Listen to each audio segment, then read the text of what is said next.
All right, hopefully Chris's video got you fired up there. Again, that was Chris Poloquin, my buddy in Remote Year, who got me to go on Remote Year, and we ended up traveling together.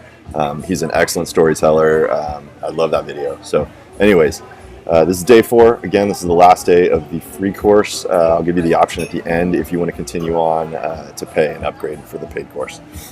So today what we're going to be covering, 2 main things: the financial stuff, getting your banking squared away, and then getting your phone situation squared away, right? So first, financial. The goal with the banking situation is really just very simple. You want reliable, secure access to your own money, and you want to pay as few, if any, fees to access your own money. That's it, right? And so there's typically 2 pieces of this. You're going to have a debit card and a credit card. And actually, before we get there, let's talk about there's another component here, which is current bills. Obviously, it's very inconvenient if you're writing checks for anything right now. You want to go paperless on your bills.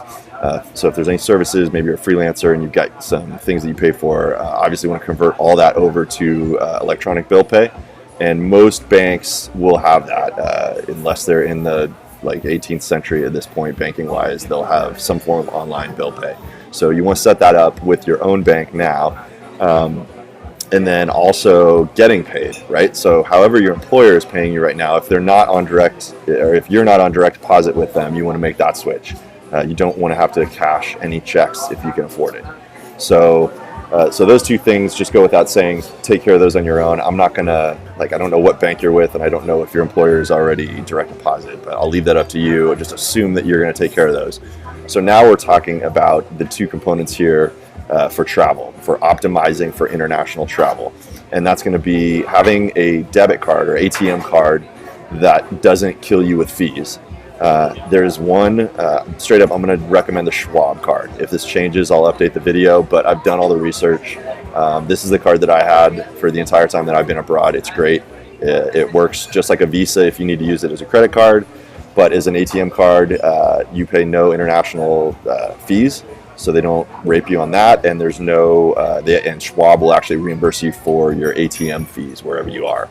So I had a month where it was like $90 in ATM fees. I think it was Buenos Aires, and they cover it. They reimburse you for all of that. So it's fantastic.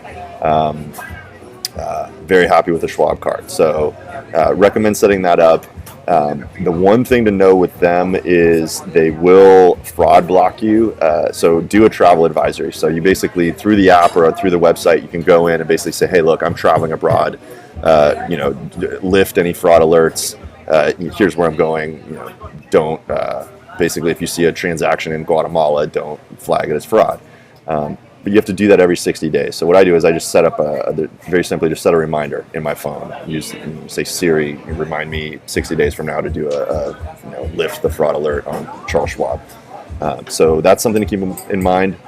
If you forget to do that, there is still a hack here that helps you not get flagged for fraud. It's very simple. When you land in a new country, just go and use the ATM. Those times when I haven't used the ATM, when I've actually tried to charge something on my Schwab card using it as a credit card, it's almost religiously gotten blocked. And then you have to go call in and do the stupid fraud validation thing. So to avoid that, just go get some cash out of the ATM at the airport. They're going to pay your ATM fees, so it's free. But that authenticates you in the new country. That basically lets Schwab know that that is you are there, and this is a legit, the card is in that country. And however their algorithm works, I've figured this out from experience, that if you land, use the ATM right when you land, that will reduce like 90% of your problems. And you may get blocked at some point, but it just involves basically calling in and authenticating and telling them, hey, these charges are legit. So, all right, so that's the ATM card. In the next video, we're going to talk about what to do for credit card. And there's also one in particular there that you want to use. So when you're done, mark is complete. I'll see you in that video.